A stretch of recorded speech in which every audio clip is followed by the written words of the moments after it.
Hello everyone, HW Racing Channel here. So we're doing a different kind of video. We're going to do an alignment video. Yeah.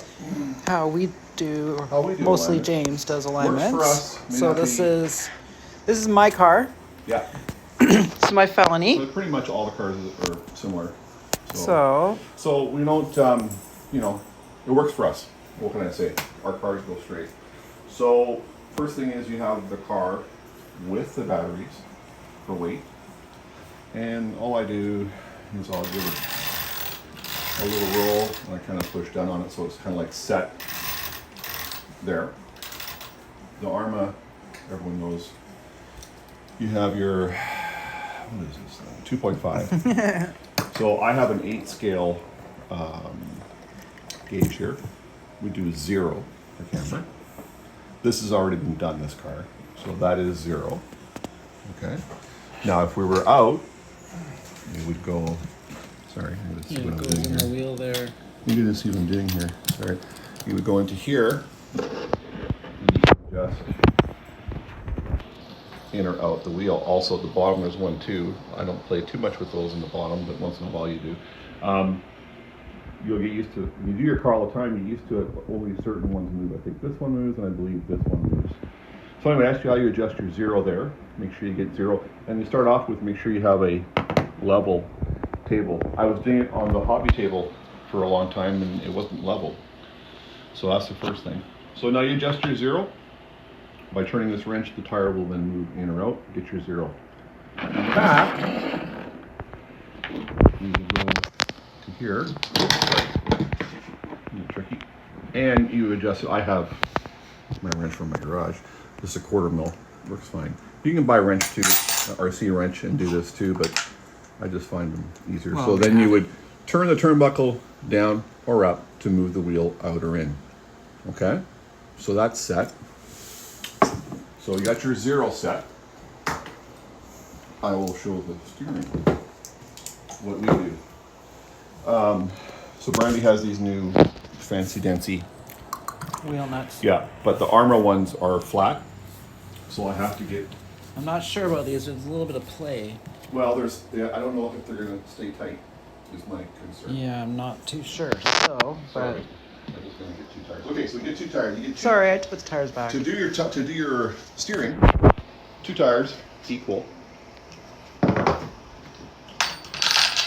Here. We're gonna set the car in the center. We're gonna set the car in the center. Okay? Make sure you're in the center. Okay? You take your level, and you're gonna put your level on here. And that is out, even from yesterday. Wow, how surprising. Sorry, I got the wrong wrench. This turnbuckle is a different size. So I bought this wrench.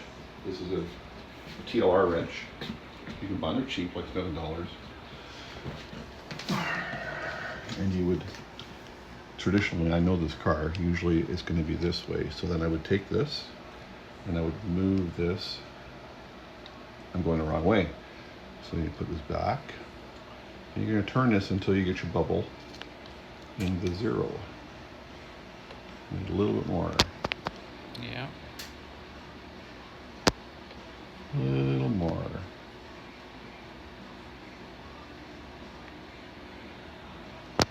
That would be about level.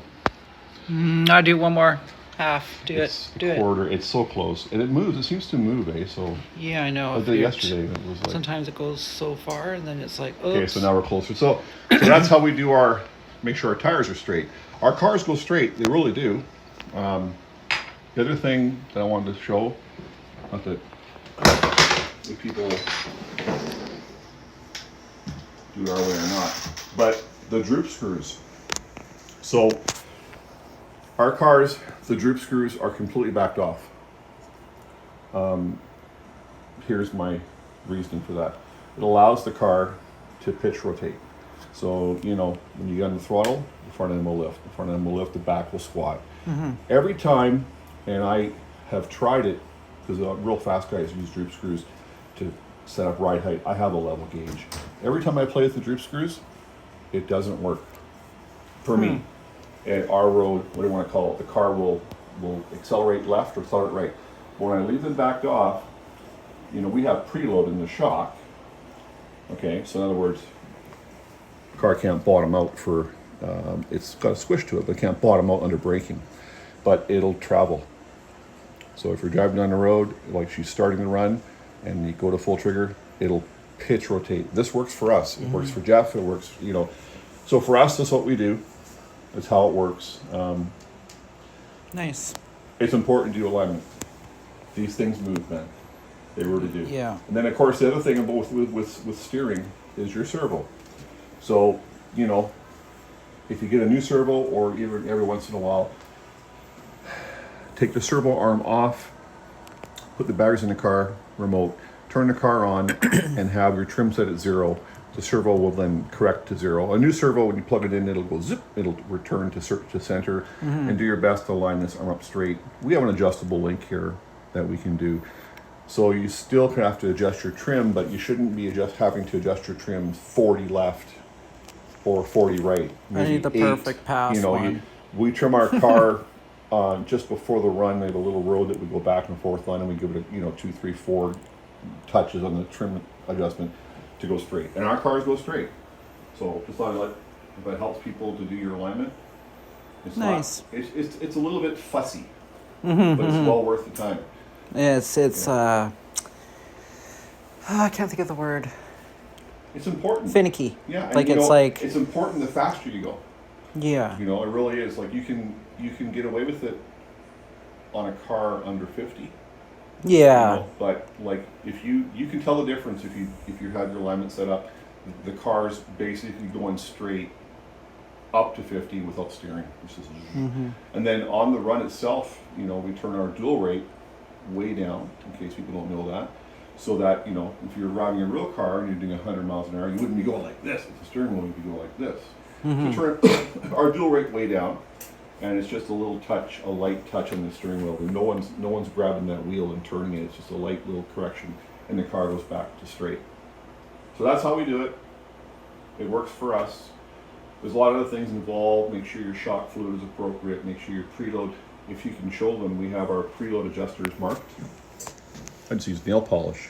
Yeah, I use my nail polish. And for a little bit, on a new car, new splitter, when Brandy was applying the brakes, I could see a little bit of marks where it was just touching. So then I would go one turn, give it a little more so that when it brakes, it doesn't touch the ground.